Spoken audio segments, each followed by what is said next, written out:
for tonight, Rick? Vladdy. And any lineup changes? I'm going to get Grabenkin and Jet back in. So that means Nick and Rodrigo are out? Yes. Is Vladar, is he, I know you wanted one of those two guys to emerge, like we said in camp. Is he starting to emerge? Is that fair to say? Well, he's played really well. It's his third game. So, yeah, I think now you're into situations where, you start chunking some games together. It could happen for Ayers too, so it just, we feel tonight Vladdy deserves the net. Tyson, I know he didn't skate yesterday against more maintenance, but he's a guy for you tonight? Yeah, yes, he had maintenance, so yeah, he's skating this morning. I think he'll be fine. Rick, I know the offense hasn't quite come all the way just yet, but are you confident that, if you guys keep sticking to what you want to do, that some more goals will come from some of your top guys?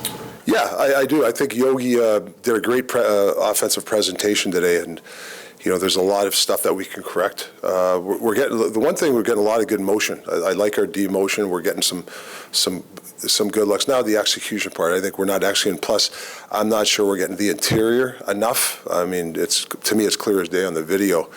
A lot of guys are coming up high. We're having 4 high a lot. We need some guys that dedicate getting inside. And I think if you're a guy that's struggling, look at yourself, get inside a little bit more. And we got our D's got to start shooting the puck a little bit more. I think they held on the puck a little, looking for other options other than sometimes you got to pound the puck. So we got to get some more shots on net. But I do like there's some parts of the thing I do like the motion and stuff like that. Is that part of the thought process of putting Grabenkin in then? Because he's kind of a guy who does go to the net maybe a little too much sometimes? Yeah, well, first of all, he's a young kid. You got to get, I don't want him sitting out long, and I think he's a really good hash mark down guy. Comes up with loose pucks. He'll take the puck to the net. Yeah, he can add that greasy mentality to our team. Going back to Vladar getting the start, and this is the first time that a guy's getting back-to-back in this season. I guess how much should we read into that in terms of maybe him taking more of the load and it not being strictly 50-50 distribution? Well, I mean, with the 6th game, so we've rotated. Like I said, he's played well. So he deserves to go in the net. I mean, I don't know to read into. I'm not sure to read into. He's played well. Why not? It could be flip-flop the other way. I mean? I know what you're saying though, but yeah.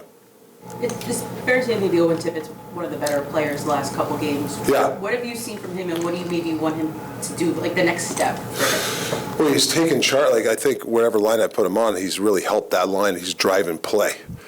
He's coming. He's really like an intelligent guy. Like we've spent a lot of time this year. I think there's still more at net front. There's the big guy around the net. I think he can get a little bit more in that side, but off the rush, come up with loose pucks, creating. He's excellent. But little things like the net front, I think he can stay there a little bit more. Sometimes there was a couple options where if he stayed there, he would have been alone by himself. But that'll come.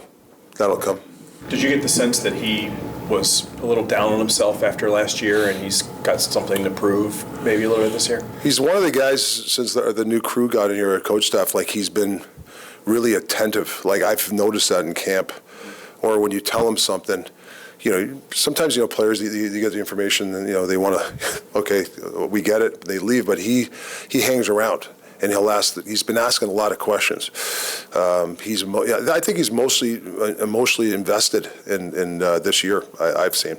I mean, there's a long way to go, but I felt that he's really emotionally invested in the group and the team.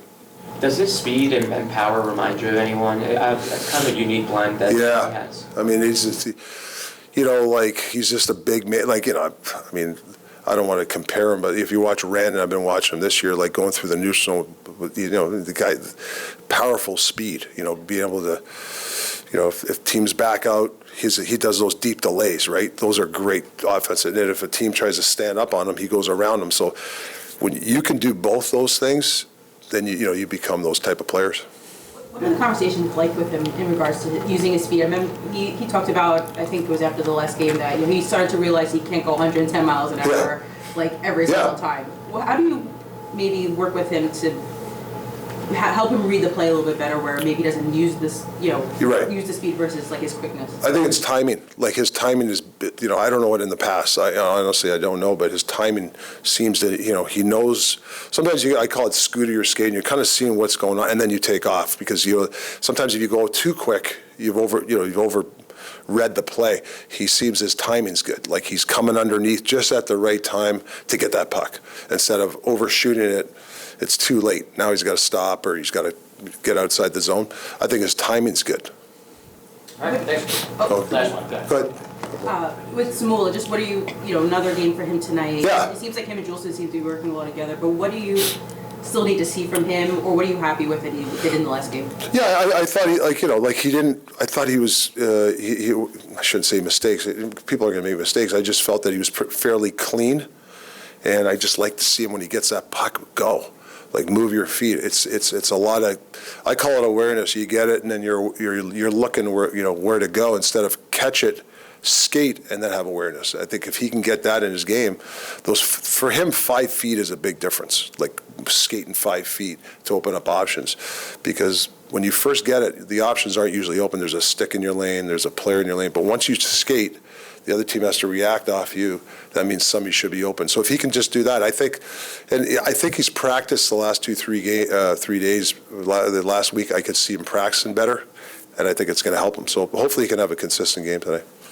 Just one more. With regards to Adam Yenning, Yeah. was him coming out a lot more about wanting to see some more? Because I'm thinking like he got 20 minutes, a week ago against Florida, and now he's missing 2 straight games. I'm just curious if it was something you saw about his game, or if it was more you wanting to see some more. Well, it's no different. I think we have 3 or 4 guys like that. Whether I think it's good to rotate. It could be down the road. Andre gets called up, and he could be in that mix where, I think when you're trying to stay in the league, the hardest part for those guys is consistency. The play to dip. I thought Ginsel last game after the Florida game, he was just I don't know, the consistency wasn't there. Right? Is it unfair? But just we have people breathing down your neck. Right? There's guys who want to play. So I've always felt that when there's 3 or 4 guys they're the same. You kind of rotate them, and you get some juice off certain guys. So we'll see if that works.